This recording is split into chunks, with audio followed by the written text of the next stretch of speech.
তোমার সততা, তোমার আত্মবিশ্বাস দেখতে আমার ভালো লাগে ছোট বৌমা। আমি প্রতিদিন যে অন্যায়টা করে চলেছি সেটা যে প্রতি মুহূর্তে মনে পড়ে যাচ্ছে বাবা। মিথ্যে কথার জাল বুনে সবাইকে ঠকিয়ে চলেছি। আপনি এত বড় একটা মানুষ, সত্যি কথা না বলতে পেরেছে আমি আপনার সামনে দাঁড়ানোর শক্তিটুকু হারিয়ে ফেলছি। লজ্জায় ঘৃণায় আমার মাথা নিচু হয়ে যাচ্ছে। আপনার কাছে, কৃষ্ণের কাছে বারবার করে ক্ষমা চাওয়া ছাড়া যে আমার আর কোনো রাস্তা নেই। আমার যে আর কিচ্ছু করার নেই।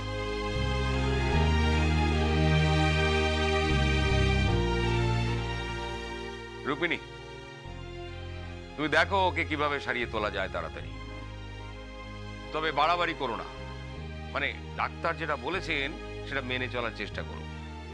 আমার ভয় হচ্ছে এই শরীর খারাপ নিয়ে সুজাতা কিছুতেই ছোট বৌমাকে বেড়াতে নিয়ে যেতে দেবে না।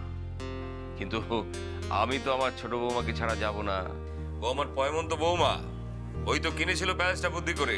ও যাবে না তাই কি হয়? হ্যাঁ,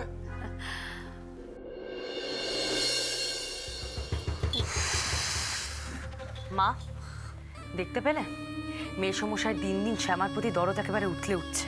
আর তোমাকে কিভাবে সন্দেহ করলো দেখতে পেলে? এখন বুঝতে পারছো তো রাগের মাথায় তোমার দুমদাম কথা বলা উচিত হয়নি। আমি তখন তোমায় কেন বারণ করলাম? তুমি তো আমার কোনো কথাই শোনো না। শ্যামা, এবার গার্গেলটা করে নাও। তোমার শ্বশুরমশাই তোমায় এত আদর করে বলে গেল, তুমি তাড়াতাড়ি গার্গেল করে সুস্থ হয়ে নাও। নাও করো, এবার গার্গেলটা করে আমাদের উদ্ধার করো।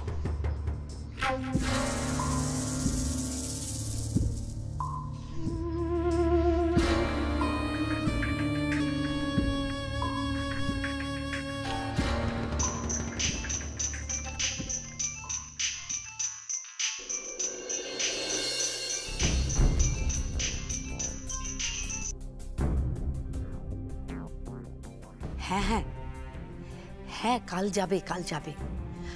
আপনাকে যেমন বলেছিলাম ব্যবস্থা যেন তেমনটাই হয়। হ্যাঁ হ্যাঁ হ্যাঁ, আমার মেয়ের এটা প্রথম প্লেব্যাক রেকর্ডিং। আমার মেয়ে মন প্রাণ দিয়ে গান গাইবে।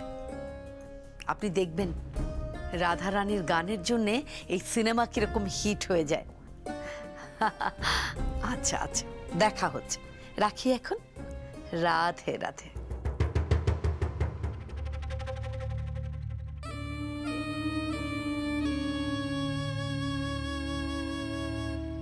শুনলি তো শ্যামা, কথা কেমন দিয়ে দিলাম, কেমন বড় মুখ করে বললাম যে রাধা রানীর গানের জন্য সিনেমা হিট হবে।